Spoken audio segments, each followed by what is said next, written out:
अरे काम काम काम होना है यहाँ पे। इधर आओ, तुम आओ इधर। हाँ, आओ। अब जाओ, इधर से निकल जाओ पैदल। अरे हमको कहाँ ले जा रहे यार? हाँ, नहीं। नमस्कार दोस्तों, स्वागत है आपका point blank by Ajit Bharti के 29वें एपिसोड में, जहां हम वो करते हैं जो करने का साहस अन्य किसी व्यक्ति या संस्था में नहीं है। हर पार्टी, नेता, विचारधारा की उचित धुलाई, क्योंकि हम घर और बाहर के कपड़े सार्वजनिक चौराहों पर धोते हैं ताकि लोगों को दिखे कि घर के डिटर्जेंट और वॉशिंग मशीन इन चोरों पर प्रभावहीन हो चुके हैं। लाइक कीजिए, शेयर कीजिए, सब्सक्राइब कीजिए। बिलियन तक पहुंचा दो यार, बिलियन तक।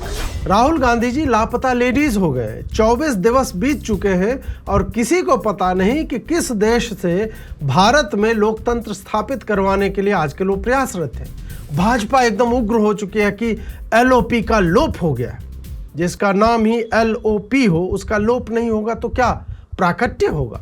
दूसरी बात, वो मोदी जी की तरह बुजुर्ग तो है नहीं कि सोने का टाइम चाहिए, सीढ़ी की जगह रैंप चाहिए। युवा व्यक्ति हैं, अविवाहित हैं, देश के विषय उठाते हैं, संविधान की रक्षा में लगे हुए रहते हैं। नीट पर 2 बार बोला है, थक जाते हैं, इसलिए ऐसा है। अजीत जी कहीं राहुल गांधी धुरंधर टाइप सीक्रेट मिशन पे तो नहीं जाते हैं? और क्या बात हो सकती है? देशभक्त हैं, कई बार अमेरिका में, यूके में और चीन के लोगों के साथ देशभक्ति दिखा चुके हैं। खैर, मेरी समस्या यह है कि राहुल गांधी देश में होकर ऐसा क्या कर देते हैं कि भाजपा वाले बिलबिलाए हुए हैं। कोई कांग्रेसी अब इनसे ये पूछ दे कि तुम्हारे नेता भी तो विदेश में हैं, उनके पास पैसे हैं तो स्टेडियम बुक कर रहे हैं, हमारे वाले के पास उतना नहीं है तो ये टेलीप्रॉम्प्टर भी ना मैसेज देने दुनिया को बाहर नहीं जा सकते क्या राहुल जी?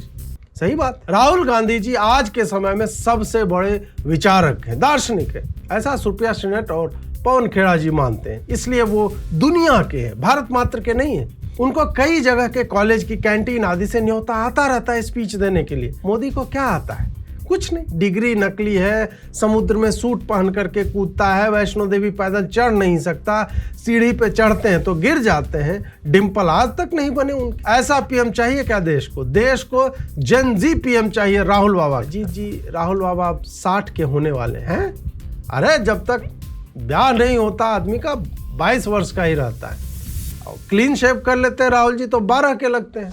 वही भाजपा के पवन खेड़ा श्री अमित मालवीय जी ने पूछा है कि राहुल गांधी पिछले कई सप्ताह से कहां गए हैं, किसी को पता नहीं। अजीत जी, मालवीय जी तो सरकार की ही पार्टी के है ना। अरे लोकतंत्र में सब करना पड़ता है कि लोगों को लगे कि राहुल गांधी न्यूक्लियर बम बना रहा है विदेश में और देश की जनता को बताया तक नहीं कि यूरेनियम लाने जा रहा है। यदि मालवीय जी एयरपोर्ट के इमिग्रेशन काउंटर से सूचना निकलवा करके पूछ ले कि कहाँ के टिकट ली है, कौन सा वीजा लिया है राहुल जी ने, तो वो 2 मिनट में दे देंगे।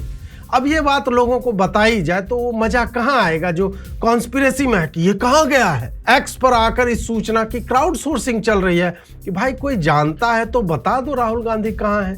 जैसे कि हाँ, जनता ने स्पेस एक्स बना रखा है और हमारा अपना उपग्रहों का समूह है अंतरिक्ष में, जिसमें हम एआई को राहुल की हर एंगल से फोटो देकर रियल टाइम में ट्रैक कर लेते हैं, मिशन इम्पॉसिबल टाइप। पूरा माहौल बनाया जा रहा है, जबकि जानकारी इन सबको रहती है सारी। पर जो आनंद इस बकलोली में है कि देखो ये गायब है, किससे मिल रहा होगा, और फिर किसी रैंडम लड़की के साथ फोटो डालकर कि देखो नाच रहा है, इसके जूते 50,000 के हैं, इसकी टी शर्ट बर्बरी की है, वो मजा सीधे बताने में कहाँ आ रहा है कि भाई विदेश में पार्टी कर रहा होगा कहीं पे।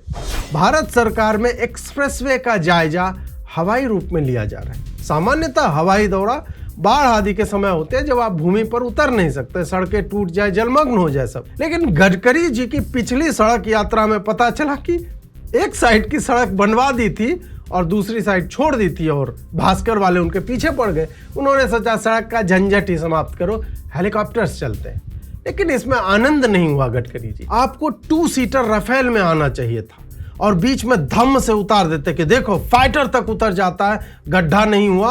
और कुछ सोशल मीडिया के ट्रोल्स 58 लोग हैं जिनकी लिस्ट मेरे पास है, वो उल्टा सीधा लिखते रहते हैं। जो भी है, गडकरी जी काम भले बेकार करे लेकिन सटल तरीके से धमकी देना इनको अच्छे से आता है कि लिस्ट है मेरे पास। गडकरी जी, लिस्ट तो हमारे पास भी है आपकी बकलोलियों और नाकामियों का, गिना है क्या? वैसे मैं जानता हूं कि मेरा नाम उस लिस्ट में सबसे ऊपर होगा, पर याद रखना गडकरी जी, जिस संविधान की आप शपथ लेकर के मंत्री बने हो वही मुझे आपके जैसे नकारे मंत्रियों को प्रश्न पूछने और उसके कार्यों की आलोचना का अधिकार भी देता है। एबीपी न्यूज को दिए एक एक्सक्लूसिव इंटरव्यू में पत्रकार मेघा जी ने गडकरी जी को ऐसे ऐसे प्रश्न पूछे जो आज तक नहीं पूछे गए थे। गडकरी जी ने 7-8 बार ये तक कह दिया कि तेल मंत्रालय उनका नहीं है, ये पेट्रोलियम वालों से पूछो, ये रिपोर्ट तो आती रहती है, हम पब्लिक में क्यों डाले, नीति आयोग की रिपोर्ट से हमें क्या, आदि आदि। वो चिढ़ भी गए थे। पर चार्टर्ड प्लेन जब हवा में हो तो आप पत्रकार को गेट खोलकर जाने को भी नहीं कह सकते। जो भी हो, यह बात तो आज की डेट में स्थापित है कि गडकरी जी वैज्ञानिक व्यक्ति हैं। इसी साक्षात्कार में उन्होंने माइलेज पे जो कहा वो सुनिए। आपकी गाड़ी आप सर्विस स्टेशन में अथोराइज कंपनी के डीलर के पास भेजे और वहाँ मशीन होता है, ठीक है, एवरेज अपने आप और मैं अपने गाड़ी में नहीं चेक कर, ठीक है, उसको एक मशीन होता है, वो मशीन किसी के घर में नहीं होता। पर आप नहीं मानेंगे कि ब्लेंडेड पेट्रोल की वजह से मेरी माइलेज कम। तब मानेंगे हाँ, जब आपके पास जाकर वो एवरेज मशीन में रिकॉर्ड आएगा, तब सच। तब मानेंगे। जी हाँ, आपकी गाड़ी के डैशबोर्ड का माइलेज वाला जो नंबर होता है या आप अपना किलोमीटर बटा लीटर वाला ये गणित जो लगाते हैं वो सही नहीं है। माइलेज जानना है तो आपको सर्विस सेंटर में जाना पड़ेगा। गडकरी जी, आपको नहीं लगता है कि आपको अब सर्विस सेंटर में जाना चाहिए? अब आगे क्या बताएंगे कि मेरी कार का टायर घिसा है कि नहीं, यह सर्विस सेंटर बताएगा, या यह कि ये जो सड़क में गड्ढे हैं या ये जो टूट गया है वो NHAI के इंजीनियर बताएंगे, तब माना जाएगा। वैसे बिहार में आप लोग के पास फिर से सड़क में टांके लगवाने का कार्य आ गया, फट गया बीच से, और इस बार NHAI ने स्वीकारा है कि टूटी हुई सड़क है। वैसे हवाई दौरे में ये ऊपर से सपाट ही दिखेगा मंत्री जी। आकाशा एयर ने नोएडा एयरपोर्ट से अपनी उड़ानें बंद कर दी हैं क्योंकि लोग जा नहीं रहे। सरकार को गलगोटिया यूनिवर्सिटी वालों या आंगनवाड़ी सेविकाओं या शिक्षकों को बसों में भरकर भिजवाना चाहिए और उन्हें देश हित में टिकट लेने को कहा जाना चाहिए। नहीं ले तो उन्हें देशद्रोही करार करके आप गोली भी मार सकते हैं। अब क्या है कि उद्घाटन करने से जलवा बन जाता है, लेकिन लोग औरा राइडिंग तो करेंगे नहीं। उनको एयरपोर्ट तक पहुंचाने के लिए मेट्रो या रैपिड रेल जैसी सुविधाएं नहीं दी जाएंगी तो लोग कैब करके एयरपोर्ट पहुंचने में ही टिकट के बराबर पैसा तो देने वाले नहीं। मैं अभी हवा में उड़ने वाली बस भी लाने वाला हूँ, पानी में उतरने वाला हवाई जहाज भी मैंने लाया था, मैं समुद्र में उतरा था। तो इसके ऊपर मैं mass rapid transport system on electricity, एक कोने से दूसरे कोने कब पहुंचे पता नहीं चलेगा, ये भी शुरू। गडकरी जी थोड़ा यहाँ लेट हो गए, वरना आकाशा एयर में लोग सीधे आकाश में ही एरो ब्रिज बना करके बैठ जाते। वैसे मोदी जी गडकरी जी से कहकर तत्काल में कुछ ड्रोन टाइप उनको करवा देना चाहिए कि फोन से जो ओला या उबर टाइप के कुछ ड्रोन बुक कर लिया लोगों ने। अजीत जी, ड्रोन का डिपार्टमेंट तो अश्विनी वैष्णव जी का है, वो रेल धुलवाते हैं उससे। हाँ, वैष्णव जी का ही है।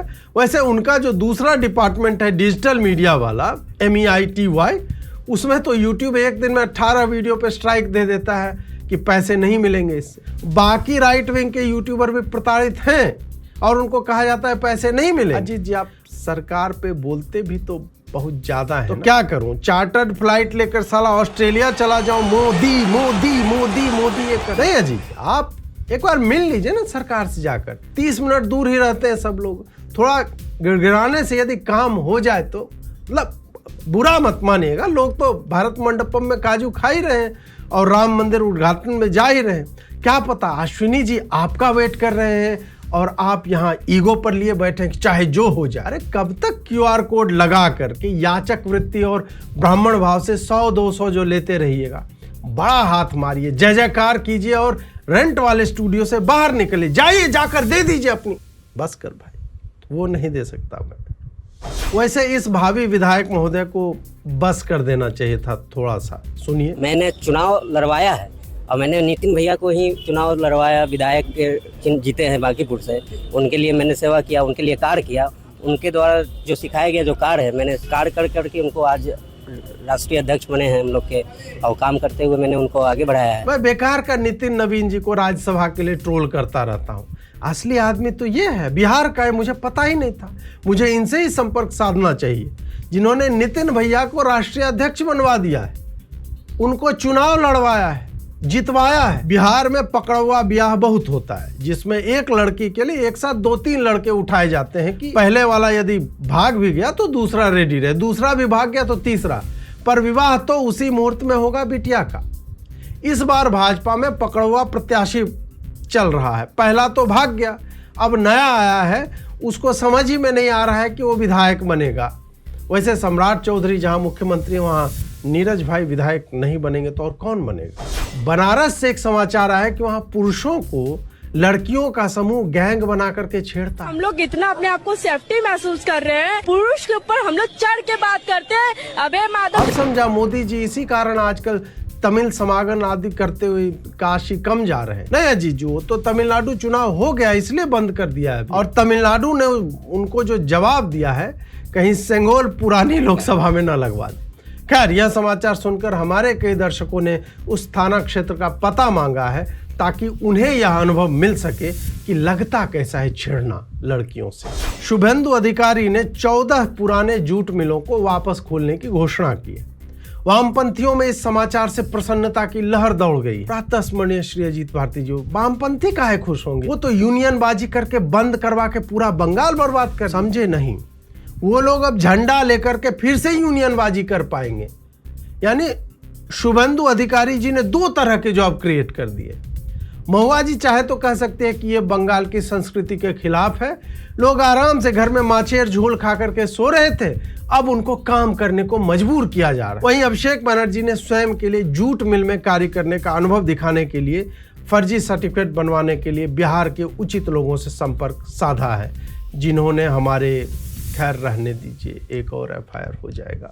फिजिक्स ओलंपियाड में भारत 5 अन्य देशों के साथ नंबर 1 पर रहा। यह समाचार देखकर जहां भारतीय लोगों में सुख का संचार हुआ, वहीं अमेरिकी विश्वविद्यालयों ने उनका ईमेल निकालकर उनको ऑफर भेज दिया होगा कि भाई इधर आ जा, इधर रिसर्च कर, ट्यूशन फी, स्कॉलरशिप सब देंगे। कहाँ भारत में धर्मेंद्र प्रधान के चक्कर में है, जहां तू रिसर्च करने के लिए अप्लाई करेगा तो तेरे से इतना प्रिंट आउट मांगेंगे कि तू प्रिंट किस पेपर और किस मशीन से और किस इंक से ले, इस पे एक अलग थीसिस लिख देगा। और फंडिंग का सोच भाई, यूनिवर्सिटी कहेगी कि फंडिंग तो आपको बाहर से लाना पड़ेगा, क्योंकि शिक्षा के R&D का बजट अभी गरीब कल्याण योजना और एथेनॉल आयात में जा। जी, एथेनॉल आयात हो रहा है भारत में, हो नहीं रहा है बाबू, 177% अधिक हो रहा है। और तुम्हें कहा जा रहा है कि इंपोर्ट बिल कम कर रहे हैं। यहाँ कहा जा रहा है कि किसानों का भला हो रहा है, जबकि असली भला तो अमेरिका के किसानों का हो रहा है इथेनॉल उपजा करके। इथेनॉल वैसे उपजता नहीं, हमारे मंत्री लोग आपको कहते हैं कि उपजता है। देश में वीवीआईपी लोगों की संख्या बढ़ती जा रही है, अतः लोग मंदिरों से बिना दर्शन के लौट रहे हैं। देखिए कितना बजे से लाइन में लगे थे?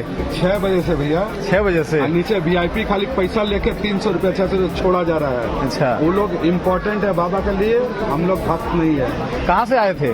हम लोग कलकत्ता से आए हैं भैया। झारखंड के बाबा धाम में ये देवघर मंदिर सामान्य लोगों के लिए यहाँ पे जाम लगा हुआ है, क्योंकि वीवीआईपी लोग दर्शन पा रहे हैं। क्या है कि लोग भगवान से समृद्धि मांग लेते हैं, पैसा धन आदि, फिर बाबा दे देते हैं, फिर वो वीवीआईपी बन जाते हैं और फिर से पैसे लेकर के आते हैं कृतज्ञता दिखाने के लिए। गरीब लोगों को क्या है, उन्हें पास के शिवालय में जाना चाहिए। बड़े मंदिर में, नाम में ही बड़ा मंदिर है तो बड़े लोग जाएंगे। और आप यदि व्लॉगर आदि हैं तो आपको पूरी मंदिर में भी पूरी खाने को मिलेगा, नहीं तो लोटे का जल शिवलिंग की जगह मंदिर पे डालो और निकलो। नेपाल के जेन जी अपने रैपर पीएम से उब कर फिर से सड़कों पे आ गया है। सही बात है, 5 साल किसने देखा है? 2-2 महीने का टर्म होना चाहिए। और जेन जी आग लगाकर बताए कि अब आपका हो गया टर्म खत्म। क्या हुआ कि एक राइड शेयरिंग वाले भाई की बाइक पर म्यूनिसिपैलिटी वालों ने ताला मार दिया, तो उसने आग लगा लिया और उसकी मृत्यु हो गई। जेन जी घर में बैठा रैप सुन रहा था, उसको लगा कि ये तो गरीबों के खिलाफ बात हो गई, ह्यूमन राइट्स तो हो नहीं रहा है अब यहाँ पे, तो वो काठमांडू की सड़कों पर आ गए। ड्राइवर भी जेन जी ही रहा होगा, क्योंकि इस बात के लिए प्रोटेस्ट में आत्मदाह कर लेना बाकी पीढ़ियों में तो हमने नहीं सुना है अभी तक। बात यह है कि म्यूनिसिपल पुलिस जो है उसको ताला मारने का अधिकार नहीं है और लंबे समय से उसकी मनमानी को लेकर नेपाल में क्रोध उबल रहा था और बालेन शाह ने इस पर कुछ किया नहीं। तो अब जेन जी अब कुछ नया चाह रही है। यहाँ सोनम भाई को साला भीड़ नहीं मिल रहा है और वहाँ ये लोग अपनी ही जनजी सरकार के विरुद्ध आ गए। अरे जुनैद की बिरयानी, अभिजीत की बकलोली और दहिया का नाच देखने ही चले आओ यार। ये वीडियो पटना पुलिस के एक चिंतित पुलिसकर्मी का बताया जा रहा है। कहा जा रहा है कि बिहार पुलिस दिन में भी कारी के मध्य सड़क पर बैठकर किसी केस को सॉल्व करने के लिए प्रयासरत है। सर और देह को हिलता देख किसी व्यक्ति को लग जाएगा कि पुलिस वाले ने स्वयं को झोंक दिया है केस। वहीं कुछ हेटर्स कह रहे हैं कि बिहार में शराबबंदी के बाद भी पुलिस वाला दारू के नशे में स्वयं ही धुतता है। मतलब शाहरुख खान का बेटा पार्टी से निकले तो वो सोच में है, किसी सीरीज की स्क्रिप्ट सोच रहा है और ट्रांस में है, और एक गरीब पुलिसकर्मी मनन कर रहा है तो दारू पीने का लांछन। आर्यन खान को देखकर कोई यह कह सकता है कि व्यक्ति अपने नियंत्रण में है? अरे लगता है किसी शत्रु ने कुछ टोना टोटका कर लिया है, वरना आज तक आर्यन पर एक केस हुआ इस तरह का। इसे जिसने एक बार किया था वही बेचारा केस लड़ रहा है। चुनावों के समय भारतीय जनता पार्टी और शिवसेना पार्टी फंड से हजारों करोड़ लाड़की बहनों को दे दिए गए।